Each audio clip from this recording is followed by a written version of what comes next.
SSC জিডির সমস্ত বিষয় নিয়ে আলোচনা করবো, তাই ভিডিওটি প্রথম থেকে দেখতে লাগো। আশা করি এরপরে অন্য কোনো ভিডিও দেখে তোমাদের সময় নষ্ট করতে হবে না। আর আজকে তোমার সাথে আলোচনা করছি এসএসসি জিডির সমস্ত কিছু নিয়ে। অ্যাডমিট কার্ড কীভাবে ডাউনলোড করবে, নেগেটিভ মার্ক আছে কিনা, ল্যাঙ্গুয়েজ প্রবলেম কী কী পার্ট আছে, কত কাট অফ মার্ক যেতে পারে, নাম্বার কম আসবে কিনা ওয়েস্ট বেঙ্গলের ক্ষেত্রে, সমস্ত বিষয় আলোচনা করবে এ টু জেড। তাই ভিডিওটি প্রথম থেকে দেখে নাও, এরপরে আর কোনো ভিডিও দেখে তোমার সময় নষ্ট করতে হবে না, কথা দিলাম। জয় হিন্দ, বন্দে মাতরম। আজকের ভিডিওটি শুরু করা যাক। অ্যাডমিট কার্ড ডাউনলোড করা যাবে, তোমাকে জাস্ট গুগলে আসতে হবে। গুগলে এসে জাস্ট এখানটায় তোমাদের লিখতে হবে এসএসসি বলে, তোমার জাস্ট এখানটায় লিখে সার্চ দেবে, তাহলে তোমাদের সব নতুন একটি অপশান চলে আসবে। আর যে অপশানটি চলে আসবে প্রথম যেটা দেখতে পাচ্ছ, এই যে স্টাফ সিলেকশন কমিশন ssc.nic.in, এই অপশানটিতে ক্লিক করবে। এই অপশানটিতে ক্লিক করার পর তোমাদের সামনে নতুন একটি পেজ খুলে আসবে। তারপর কি করবে, এই যে পাশে যে আইকনটা দেখতে পাচ্ছ, এই যে 3 ডট, এই 3 ডটটায় ক্লিক করবে। 3 ডটে ক্লিক করার পর একটু নিচের দিকে আসলে দেখবা এই যে ডেস্কটপ আইকন, ডেস্কটপ সাইড বলে অপশান আছে। ডেস্কটপ সাইটের সাইডে যে খোপটি রয়েছে, এই খোপটিতে রাইট চিহ্ন দিয়ে দেবে। রাইট চিহ্ন দিয়ে নেওয়ার পর তোমাদের কাছে কিন্তু ডেস্কটপ মোডে পরিণত হবে। তারপর খেয়াল করো মাথার দিকে রয়েছে হচ্ছে অ্যাডমিট কার্ড বলে অপশান রয়েছে, দেখতে পাচ্ছ। অ্যাডমিট কার্ড অপশানটিতে ক্লিক করবে। অ্যাডমিট কার্ড অপশানটিতে ক্লিক করার পর তোমাদের সামনে নতুন একটি পেজ খুলে আসবে। তো যেহেতু আমরা কলকাতার ছেলেপিলে বেশি ওয়েস্ট বেঙ্গলের ক্ষেত্রে ফর্ম ফিল আপ করে থাকি, তাই কলকাতার এই যে ইস্টার্ন ডিজাইন, এই জায়গাটিতে ক্লিক করবে। এই জায়গাটাতে ক্লিক করে পরে তোমাদের সামনে নতুন একটি পেজ খুলে আসবে। তো এখানে দেখতেই পাচ্ছি এখনও পর্যন্ত কলকাতার ক্ষেত্রে এখনও অ্যাডমিট কার্ড ডাউনলোড করার অপশান দেয়নি। তবে যখন দেবে তখন দেখিয়ে দেবো, কিন্তু কী টাইপের আসবে সেটাও আমি অন্য রাজ্যের ক্ষেত্রে হয়ে আমি দেখিয়ে দিচ্ছি। তো দেখো সাউথের দিক থেকে, সাউথে যারা ফর্ম ফিল আপ করেছো, এই যে সাউথের দিকে যারা ফর্ম ফিল আপ করেছে তারা কিন্তু অ্যাডমিট কার্ড দিয়ে শুরু করে দিয়েছে।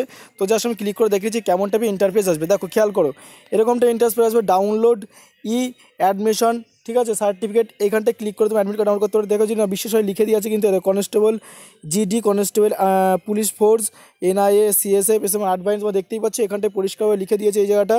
আর তোমরা এইভাবে ডাউনলোড করতে হবে, যখন কলকাতা যখন অ্যাডমিট কার্ড দেওয়া শুরু করবে ওইখান থেকে ডাউনলোড করে নিতে পারবে। এখনও কলকাতা অ্যাডমিট কার্ড ডাউনলোড করা এখনও অপশান দেয়নি, তাই ডাউনলোড করতে পারছো না। যখনই দেবে তখন কীভাবে ডাউনলোড করতে হয় তবু আমি আরেকবার যদি তোমরা বলো দেখিয়ে দেবো। এরপর তোমাদের যে পরের কোশ্চেনটি আসছে, সেই কোশ্চেনটি তোমরা আমাকে অনেকে জিজ্ঞাসা করেছো যে দাদা নেগেটিভ মার্কিং আছে কিনা। তো বলবো দেখো নেগেটিভ মার্কিং তোমাদের এবছর নেই। তোমরা 100টায় কিন্তু অবশ্যই গোল করে দিয়ে আসবে। 100টায় গোল করে দিয়ে আসবে। আশা করি ওটা অনেক বেশি তোমাদের সেভ এই বছরের জন্য, কারণ এই বছর নেগেটিভ মার্কিং এসএসজিডির ক্ষেত্রে দেওয়া হয়নি। আর পরে যে কোশ্চেনটি অনেকে করেছিল, সেই কোশ্চেনটি ছিল যে ওয়েস্ট বেঙ্গলে এবার তো হিন্দিতে আর নাই ইংলিশে পরীক্ষা হচ্ছে, নিশ্চয়ই নাম্বারটা কম আসবে। হ্যাঁ, কাট অফ মার্ক কম আসবে, তবে তোমাদের কিন্তু কমপক্ষে 36 নম্বর তুলতে হবে। অনেকে বলছে যে গড় নম্বর নেই, আমি বলবো গড় নাম্বার আছে, পার সাবজেক্টে কিন্তু 9 করে পেতেই হবে, তবে 36 পেতে হবে। যে সর্বনিম্ন নাম্বার নামে কাট অফ মার্ক, তাহলে কিন্তু 36 অন্তত পেতেই হবে। তাই সেফ জন্য হিসাবে বলো তোমার 40-এর উপর নাম্বার তোলার চেষ্টা করবে, আর পার সাবজেক্ট অন্তত 10 করে পাওয়ার চেষ্টা করবে। যে যতই বলুক কাট অফ মার্ক নেই, কিছু নেই, কিন্তু আছে, সবই আছে। আমি কথা দিলাম তোমাদের 9 করে কিন্তু অন্তত পেতেই হবে, আমি নিজের থেকে বলছি।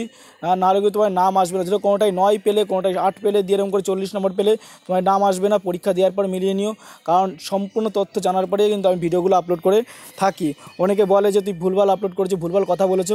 এগুলো কোনো আমি ভুলভাল কথা বলছি না। পার সাবজেক্টে 9 করে কিন্তু কমপক্ষে পেতেই হবে, তারপর ওয়েস্ট বেঙ্গলের ক্ষেত্রে পাস হবে। যদি সর্বনিম্ন নাম্বার নামে কলকাতা, তাহলে 36 নাম্বার সবচেয়ে কম। ওয়েস্ট বেঙ্গলে যদি তোমার নাম্বার নামে সবচেয়ে কম 36ই নাম্বার নামতে পারে। আর তোমার যে পরের প্রশ্ন যেটা করেছিল, তোমাদের কিন্তু কম্পিউটার বেসড পরীক্ষা হবে, হ্যাঁ, আর নেগেটিভ মার্কিং নেই, তোমাদের এটা আগেই বলে দিলাম। আর তোমার যে লাস্ট কোশ্চেন দিয়েছিলাম সেটা হচ্ছে কী কী পার্টে পরীক্ষা হবে। তো 4টে পার্টে পরীক্ষা, যদি তোমার সিলেবাস জানতে চাও তো আমি অবশ্যই কমেন্ট বক্সে কমেন্ট করে বলবে সেই 4টি পার্ট কী কী পড়লে হবে, লাস্ট কদিন পড়লে বেশি ভালো হবে। সেই 4টি পার্টের সিলেবাসটা তোমার সম্পূর্ণ জানিয়ে দেবো। তোমাদের এ, বি, সি, ডি এরকম 4টে পার্ট বলে পরীক্ষা হবে। এ পার্টে থাকবে তোমাদের হচ্ছে জিআই দেওয়া হয়, এ পার্টে জিআই অথবা জিকে দেওয়া হবে। এ পার্টে সাধারণত জিআই দেওয়া হয়ে থাকে, সেকেন্ড পার্টে জিকে থাকে, থার্ড পার্টে ম্যাথ থাকে, আর ফোর্থ পার্টে থাকে ইংলিশ। তবে ফোর্থ পার্টে ইংলিশ থাকে অথবা হিন্দি থাকে।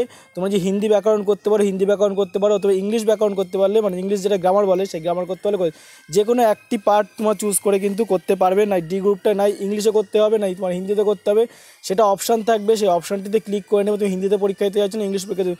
তুমি যদি ইংলিশে পরীক্ষা দাও তাহলে পার্ট ডিটাতে কিন্তু তোমার ইংলিশে কিন্তু পরীক্ষা দিতে হবে। আর যদি তুমি যদি হিন্দিতে পরীক্ষা দাও তাহলে পার্ট ডিটাতে কিন্তু হিন্দিতেই পরীক্ষা দিতে হবে। এটা ভালো করে বুঝে নাও। ভালো করে তোমরা অপশানে ক্লিক করার সময় যদি হিন্দিতে পরীক্ষা পরীক্ষা দাও পুরো পেপারটা হিন্দিতে পরীক্ষা দিতে হবে। যদি ইংলিশে ক্লিক করো ল্যাঙ্গুয়েজ তাহলে পুরো ইংলিশে পরীক্ষা দাও। মাত্র দুটো ল্যাঙ্গুয়েজ তোমার পরীক্ষা পাচ্ছে, হিন্দি আর ইংলিশ, আর কোনো ল্যাঙ্গুয়েজ পাবে না। তাহলে চারটে পার্ট কী কী, এক হচ্ছে জিআই পাচ্ছ, তোমার দ্বিতীয় পার্টে ম্যাথ পাচ্ছ, তৃতীয় পার্টে জিকে পাচ্ছ, আর চতুর্থ পার্টে পাচ্ছ তুমি হচ্ছে ইংলিশ বা হিন্দি গ্রামার। তো আশা করি কোনো কিছু বুঝতে অসুবিধা নেই। তবু কমেন্ট বক্সে কমেন্ট করে বলবেন, প্রত্যেক সপ্তাহ শেষে তোমাদের সমস্ত কমেন্টের উত্তর আমি দিয়ে দেবো। আর কমেন্ট করলে আমার নিজের থেকে ভালো লাগে। ভিডিওটি প্রথম থেকে শেষ দেখার জন্য অসংখ্য ধন্যবাদ। জয় হিন্দ, বন্দে মাতরম, টেক কেয়ার। নতুন টিউটোরিয়াল তোমার সাথে আবার দেখা হবে। জয় হিন্দ।